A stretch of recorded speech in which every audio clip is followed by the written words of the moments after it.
ఇక్కడ పురపాలికల్లో అటు కార్పొరేషన్లలో రెండు చోట్ల అక్కడ మేయర్లు, తర్వాత ఇక్కడ ఏది మున్సిపల్ చైర్పర్సన్లు ఇవన్నీ కూడా ఎంపిక జరిగింది. అయితే 116 మున్సిపాలిటీలు ఉంటే 105 మున్సిపాలిటీలకు నిన్న చైర్మన్లని తర్వాత వైస్ చైర్మన్లను ఎన్నుకున్నారు. అయితే ఇంకా 11 మున్సిపాలిటీలు వాయిదా చేసినారు. కారణం ఏంటంటే గజిబిజి గందరగోళం, నువ్వా నేనా, అసలు కథా కమామిషం అని చెప్పేసి కొట్లాటలు తోపులాటలు రకరకాలుగా జరిగినాయి. ఇవన్నీ ఒకవైపు. తర్వాత ఇంకొకటి ఏంటంటే పార్టీల గురించి చెప్తుంటారు చూసినావా, అంటే మనము నేను నా పార్టీ అంటే పార్టీ ఇంకెట్టి పరిస్థితుల్లో తగ్గేది లేదు, అంగీలు నింపుకుంటారు కొంతమంది. అంగీలు నింపుకొని మా అన్నరా సూపర్ రా డూపర్ రా అని చెప్పేసి రకరకాలుగా కొట్లాటలు పెట్టుకుంటారు. కత్తులతో ఒడుచుకుంటారు, కొట్టుకుంటారు, కట్టెలతో కొట్టుకుంటారు, రకరకాలుగా జరుగుతుంది. వీళ్ళు కేసులు పెట్టుకుంటారు, జైలు కూడా పడతారు. కానీ అక్కడ ఉన్నటువంటి నాయకులు ఎవరైతే ఉంటారో నాయకులకు ఈ పార్టీలు బీటీలు అవన్నీ కూడా సంబంధం లేదు. అందుకే మనం చెప్తా ఉన్నాం, బీసీల అంశానికి సంబంధించి ఎస్సీ ఎస్టీ మైనార్టీలకు సంబంధించి అంశానికి సంబంధించి 100% అందరూ ఒక్కటి కావాల్సిన అవసరం ఉన్నది. ఈ పార్టీలు బీటీలని పక్కకు పెట్టరని చెప్పినాం మనం. అయితే ఇప్పుడు అసలు యాక్చువల్గా మరి గెలిచినటువంటి నాయకులు లేకపోతే ఎంపీలుగా ఉన్నవాళ్ళు, ఎమ్మెల్యేలుగా ఉన్నవాళ్ళు, తర్వాత ప్రధాన పాత్ర పోషిస్తున్నటువంటి ఎవరైతే ప్రజాప్రతినిధులు ఉంటారో వాళ్ళే ఒక పార్టీ నుంచి ఇంకొక పార్టీకి ఓట్లు వేసిండ్రు, తర్వాత సీట్లు కూడా తీసుకున్నారు. ఇట్లా రకరకాలుగా జరుగుతుంది. అంటే ఇక్కడ మున్సిపల్ ఎన్నికలలో కాంగ్రెస్ పార్టీ బీఆర్ఎస్కు మద్దతు ఇచ్చింది, బీజేపీ బీఆర్ఎస్కి మద్దతు ఇచ్చింది, బీజేపీ కాంగ్రెస్ పార్టీకి మద్దతు ఇచ్చింది. అంటే ఏంది ఇది అసలు ఏం అర్థం కాదు. కాకపోతే ఏంటంటే విషయం ఏంటంటే వాళ్లకు పదవులే ముఖ్యం, పార్టీలు ముఖ్యం కాదు. అంటే నాయకులు ఇప్పుడు అట్లున్నప్పుడు బీసీలకు సంబంధించినటువంటి అంశం వచ్చినప్పుడు కొంతమంది బీసీలు చెప్తుంటారు అన్నమాట, నేను పుట్టినప్పటి నుంచి ఇదే పార్టీలో ఉన్నా, కాంగ్రెస్ పార్టీలో ఉన్న కాంగ్రెస్ పార్టీ, బీఆర్ఎస్లో ఉన్న బీఆర్ఎస్ఏ, లేకపోతే బీజేపీలో ఉన్న బీజేపీ, ఇట్లనే అంటారు తప్ప లేదు మా బీసీ ఓడు ఉన్నాడు, లేకపోతే మా ఎస్సీ ఎస్టీ మైనార్టీ వర్గాలు ఉన్నాయి, వీళ్లకు అంతా కలిసి ఒకటయ్యి మేము ఓట్లు వేసుకుంటామనేటువంటి సోయి చాలా వరకు వచ్చింది. కొంతమందికి ఇంకా లేదు. కాబట్టి ఆ కొంతమంది కూడా మారాల్సినటువంటి అవసరం ఉన్నది.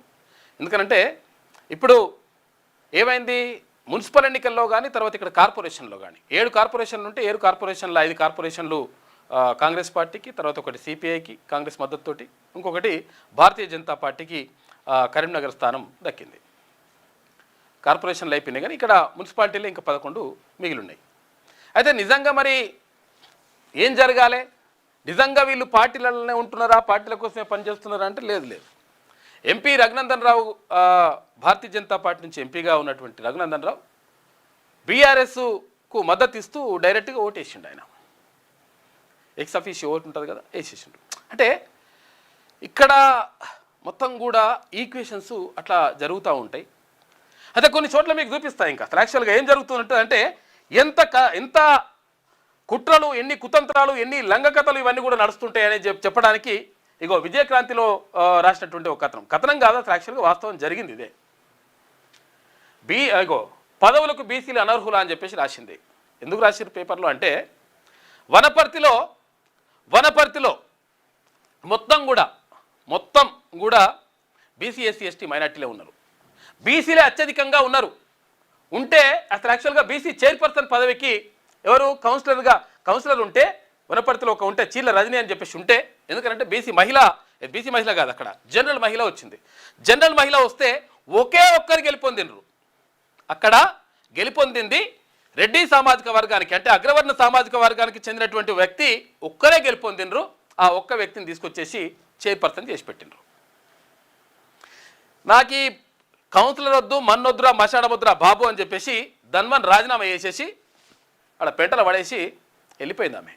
ఎవరు? చీళ్ళ రజని.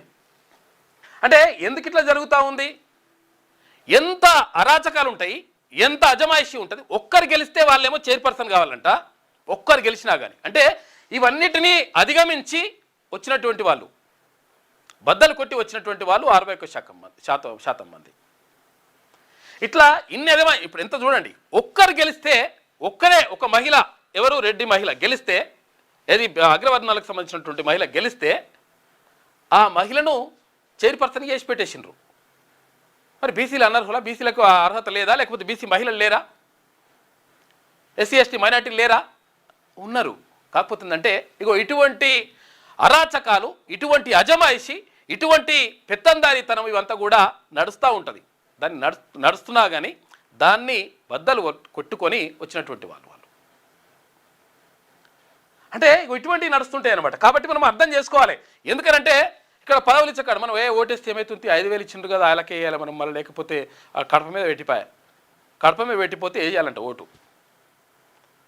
కడప మీద పెట్టిపోయి మీ కడుపు కొడుతున్నారు, ఆ విషయం మీకు అర్థమవుతలేదు. 5 ఏళ్ల జీవితాన్ని వాళ్ళ చేతులను సర్వనాశనం చేసుకుంటున్నారు. వాళ్ళ దగ్గర పోయి అయ్యా అని చెప్పేసి చేతులు కట్టుకొని నిలబడాలి, దండం పెట్టాలి. ఇటువంటి అవసరమా? కాబట్టి చాలామందికి చైతన్యం వచ్చింది. చాలా వరకు 80-90% మంది వరకు చైతన్యం వచ్చింది. ఇంకో 10%, 20% వరకు ఉంటారు. వాళ్ళకి సంబంధించి ఇప్పుడు చెప్పాల్సిన అవసరం ఉన్నది. అంటే ఒక మహిళ, బీసీ మహిళ చైర్పర్సన్ కావడానికి మొత్తం అన్ని అర్హతలు ఉన్నాయి. తర్వాత అందరి మద్దతు కూడగట్టుకుంటే అక్కడ ఉన్నటువంటి నాయకులు వనపర్తిలా అట్లయితుంది, బీసీ ఆమె ఎట్లయితుంది, ఒక్కరు గెలిచినా మా వాళ్ళే ఉండాలని చెప్పేసి వాళ్ళని తీసుకొచ్చి పెట్టిరు.